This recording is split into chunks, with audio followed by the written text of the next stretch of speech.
Alright, so we are going to use the pen tool to trace out these shapes. Now, the first thing you need to do with your pen tool is turn off the fill and find a contrasting color from your black so that when you trace you don't have this ghostly thing covering over some of your design. That's the fill.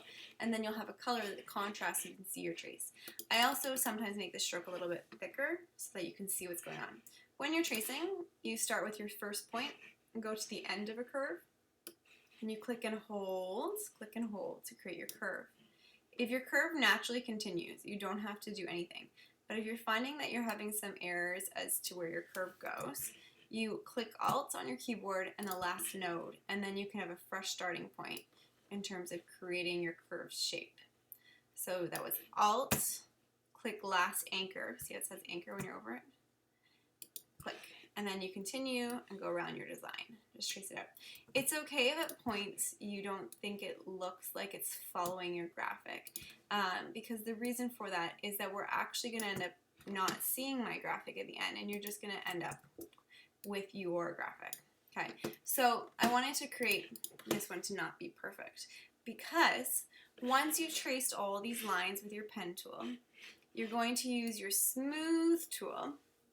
See, it's under the circle and stick, smooth tool, and actually smooth out these lines. Now, if you notice that nothing's happening, it's because you first need to select the line, and then you can grab your smooth tool and zigzag over problematic areas, and it self-heals, which is awesome. So you can just go through it, and anywhere where you feel like it's a little bit bumpy, you zigzag over, and then you'll be left with your shape.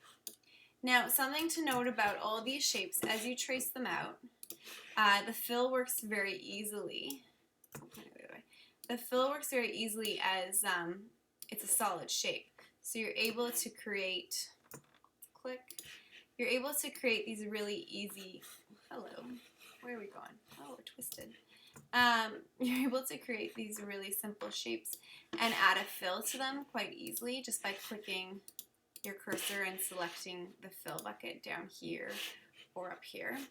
It adds a fill really easily. You'll notice with the ovoid that you can't add a fill easily, because if I add a fill, I'm taking the reverse one here, I lose the inside. So you will have to trace both components of this shape, and how that will work once you have that, hold on one second, is still not as simple as you think. Again, you can use the smooth tool anywhere you have errors, okay?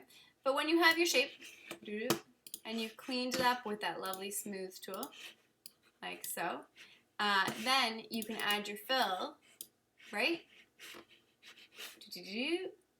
Nope, wrong. See? So it's really important that you know that this shape is separate from the inside shape. They are two separate shapes.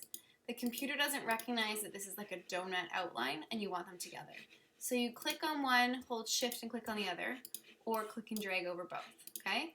Shift both selections, or click and drag. Either way, once both are selected, you can go to Object, Compound Path, Make.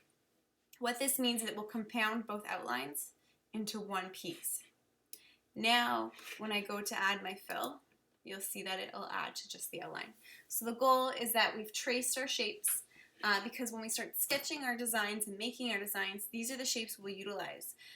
These are all different Northwest Coast line forms, and we want them present in our creations. So this is kind of like your template, and then when you go to make your graphic, you'll have this stock file that you can use any of these shapes from.